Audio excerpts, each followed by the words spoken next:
has found a new home in the United Democratic Alliance.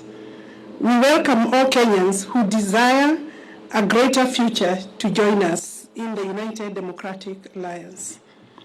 In 2017, Jubilee was elected by an overwhelming majority on the platform of the Big Four agenda that was anchored on the success of the party's first term. Subsequently, a merger of the governing party and the opposition coalition was occasioned by the handshake that was presented ostensibly as a framework for peace and economic growth. Kenyans initially welcomed this development and hoped that the promise of a peaceful environment would facilitate the implementation of the Big Four agenda and enable the Jubilee administration to continue with its development plan. That was never to be. I will now call Pam to continue with the statement.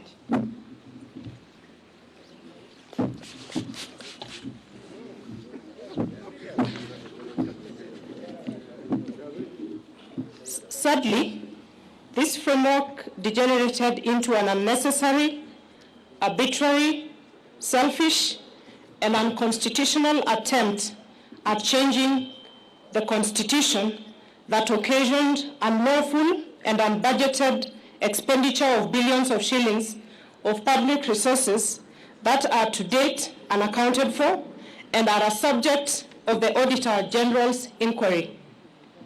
Little wonder, a recent survey has shown that 72% of Kenyans believe that the country is headed in the wrong direction. For 4 good years, the country has been engaged in the BBI process, characterized by hubris, chest thumping, blackmail, intimidation, and bribery. In this process, party parliamentary committee leadership and members who were perceived to be disagreeable to this scheme became victims of a vicious purge and expulsion. Besides, the criminal justice system, Kenya Revenue Authority, and other state agencies were mobilized and weaponized to intimidate, blackmail, victimize, and persecute leaders, business people, and ordinary Kenyans perceived to be opposed to this unconstitutional order, BBI, and its anti-people recommendations. This provided a leeway for the attempted vandalism of the Constitution of our country. Fortunately, the judiciary made a very profound decision affirming the supremacy of the people, the Constitution, and independent institutions. Honorable Cecily Mbarire.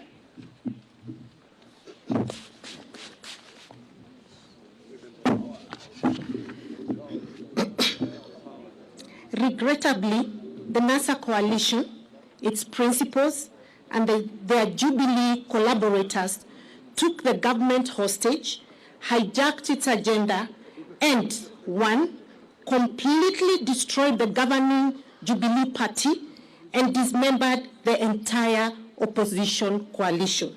2, emasculated parliament, undermined the rule of law, threatened the independence of the judiciary, and emboldened impunity. 3, sabotaged job creation, universal health coverage, food security and manufacturing, thus cutting the entire Big Four plan.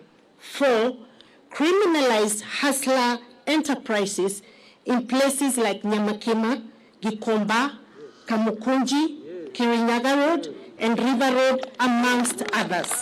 5, presided over the brutal or inhuman evictions and demolitions of the vulnerable and destruction of private property in places like Kariobangi, Ruai, amongst many other places across the country. 6, mismanaged the economy, leading to stockpiling of public debt to unprecedented levels that has occasioned the current economic crisis that our country is facing. I wish to call upon Honorable Benjamin Tayari. Thank you. Thank you. Our approach towards a bottom-up economic and governance model.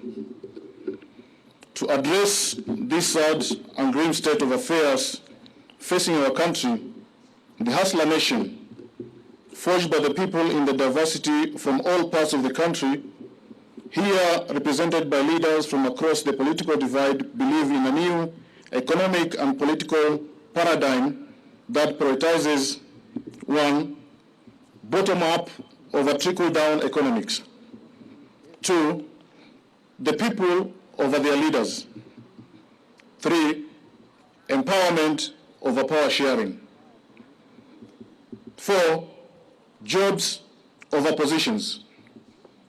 5, enterprise over patronage.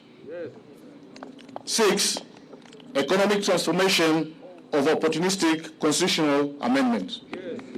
I hereby call Honorable Mabonga to continue.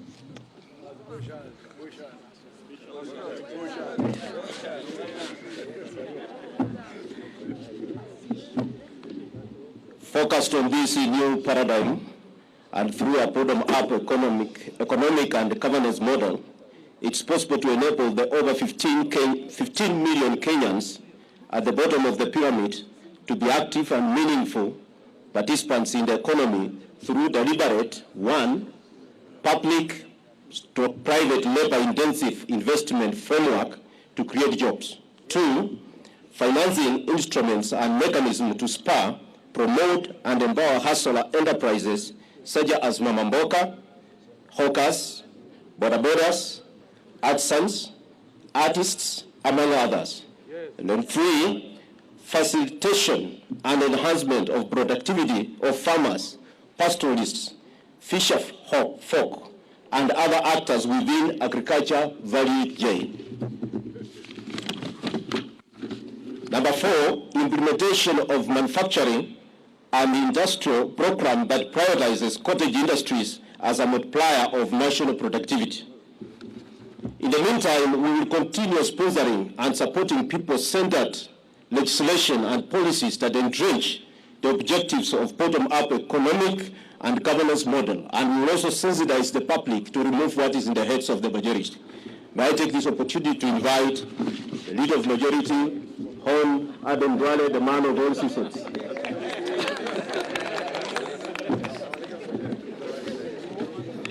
Thank you, Member for Bumula. It is our considered view that to open up the economy, and this is on COVID-19 pandemic, as the PG, we have deliberated the matter, and we are saying it is our considered view that to open up the economy and to facilitate economic activity among our people, especially for the millions of hustlers, it is imperative on the part of government to proactively and decisively deal with the COVID-19 pandemic. Currently, our country in the world is focused on the speedy mass vaccination of its population. We expect the Ministry of Health to, without any further delay, to roll out the vaccination of Kenyans with immediate effect, as earlier communicated by our government and more so by His Excellency the President. Through mass vaccination, we can save lives and progressively reopen our community, our economy, the way it has been done in many other countries. That is the end of our statement from the parliamentary group. We had 135 members of parliament from both houses. 15 have sent their apologies. We have 2 of our governors, the governor for Turkana, Governor Namok, and the governor for Nandi, His Excellency Governor Sang, I think you have had what the PG has discussed. Any other question you want to ask, if it is not part of our statement, that means it was not an agenda and we will not discuss it. But I think, as the Deputy President has said, mine is to send a message to our competitors, because the election is about 1 year to come. They believe in constitutional reforms and constitutional change. We believe the priority is the economy, and more so the bottom-up economic model. They believe in ganging up and forming tribal chieftain. We believe in a unified, unitary state, politics based on a space created for all Kenyans. They believe in sharing oppositions, and that's why you see each one of them. They have no agenda, they have no manifesto, they have no economic model. Some are saying, my business is to deny William Ruto the presidency. That is the agenda of one of the leaders. Another one is so busy with trying to revive NASA and Oka Kenya. So we're saying our manifesto, our agenda is very clear, and we want them also to put in place why the bottom-up model is not good for Kenya, but the trickle-down model that we have lived with since independence is better than what we have. So that should be a discussion. That should be the narrative. So we want the people of Kenya to choose between us and them based on very informed social, economic, political models. That's it, I think. If you have one or two questions, then before we leave. Yes, from KTN. And it should be something on this statement. Thank you, and very good afternoon. Chris Tairo from KTN. Two questions. One, from your statement, you seem to be people who are not happy with the Jubilee Party that most of you members of parliament have voted in. And to an extent of the juniors going ahead, even frustrating the second person in command in the country, then one would ask, why not call it a day and you all resign, and I can see you have a formidable team, and go to the ground and for votes. Let me help you. The second question. The second question. I would like to know the issue to do with PEP, the People's Empowerment Party. There have been reports that there have been some wrangles between PEP and UDA, especially in the Mount Kenya region. And that's the reason why the Gatundu South Member of Parliament, Moses Kuri, is not around. Maybe you can confirm that. I think the first one, let me tell you, the members sitting behind me are members of United Democratic Alliance.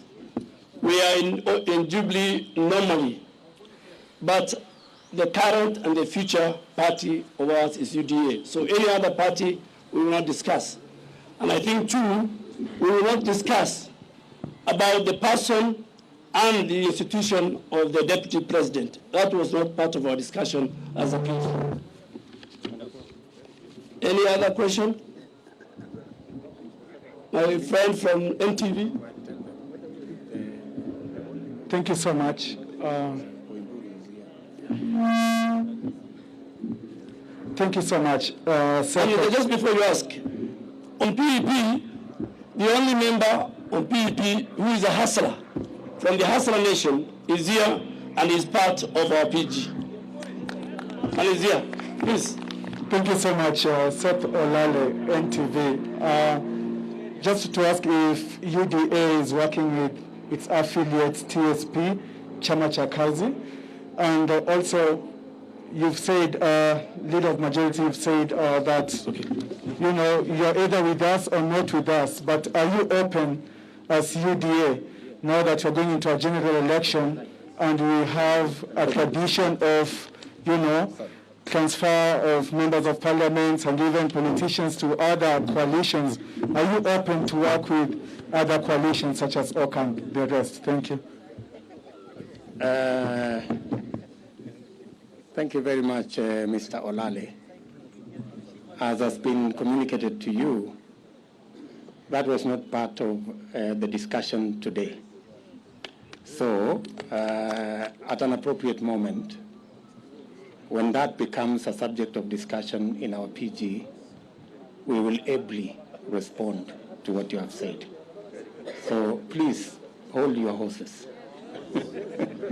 Any other question? Yes. My question is about bottom-up.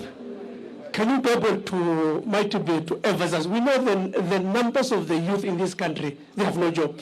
Can you be able to emphasize how are you going to improve that economically? Yeah, good question. Good question there. If amongst the 15 million people at the bottom of the pyramid is about 4 million jobless Kenyans. It is our considered position that through policy change in investments, by investing not in capital-intensive infrastructural programs, rather investing in labor-intensive infrastructural programs, for example, housing, cottage industry, agro-processing, value addition, informal manufacturing, we can create millions of jobs. I know the question many people ask, where are you going to find the money? Let me tell you, we didn't have to look for additional money for us to do the 10,000 kilometers of roads we've done. We changed the model of building roads. We didn't have to get more money to connect more people to electricity. And we have connected now going to 8 million. We didn't have to get new money. We changed the model of connection. And that is why we are saying to fix this economy, using the same resources we have, by changing the model, we can create more jobs, we can create more enterprise, and we can get farmers and pastoralists supported to produce more. That is the bottom-up economic model. Yes, madam?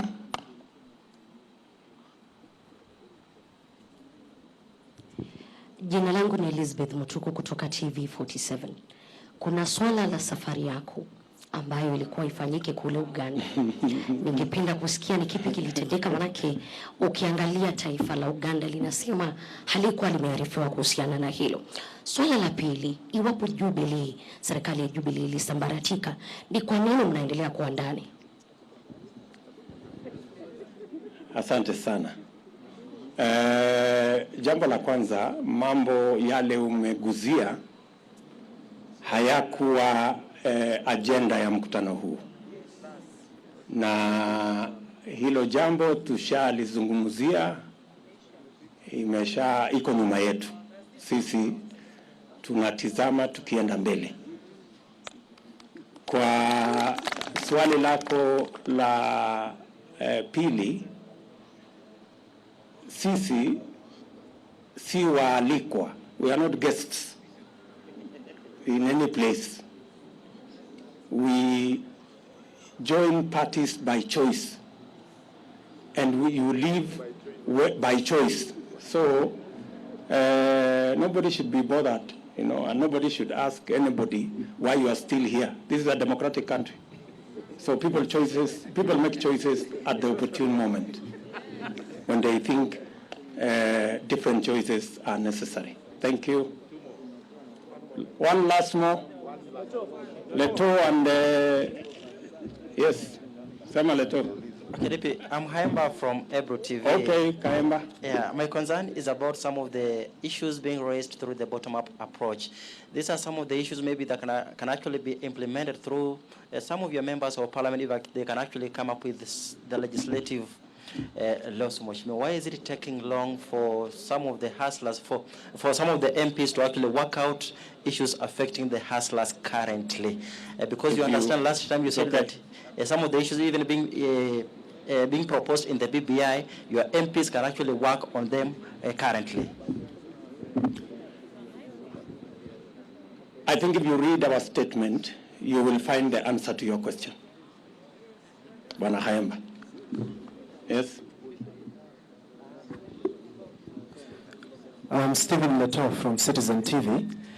Kenyans were yesterday taken aback when you opposed the establishment of a 4 billion shilling security factory in the country. And one will ask, why would you oppose a security factory that intends to boost security in the country? Or another one would accuse you of trying to run away from either the failure or the achievements of the current regime of the Jubilee Party administration. Since you were not in the room where I made that statement, maybe I will recommend that. I think it's available on YouTube, my statement of yesterday, Leto. And if you listen to what I said, it is not what you're saying. I neither opposed nor am I trying to run away from anything. So if you just look at it, it will answer your question. Yes, my good friend. Jina langu ni the last one. Naitwa Chacha kutoka Switch TV. Na swali langu ni kwa Mkenya kawaida ambaye katika uongozi ambao umekuwa ukihudumu, swala la deni limekuwa tatizo ama changamoto. Je, bottom up approach itasuluhisha vipi swala la deni humu nchini? Good question. You had a chance. Sorry. Thank you very much. Swala hilo la deni tumelizungumzia kwa kirefu kwamba njia ya kutatua tatizo kubwa la madeni katika taifa letu la Kenya ni kuhakikisha ya kwamba tunapanua na kuwawezesha wananchi wengi, hasa wale hawana kazi, wale biashara yao ni ndogo, na wale hawazalishi kilimo ya kutosha. Tukiwawezesha wale hawana kazi wapate kazi, wataanza kulipa ushuru wakipata kazi.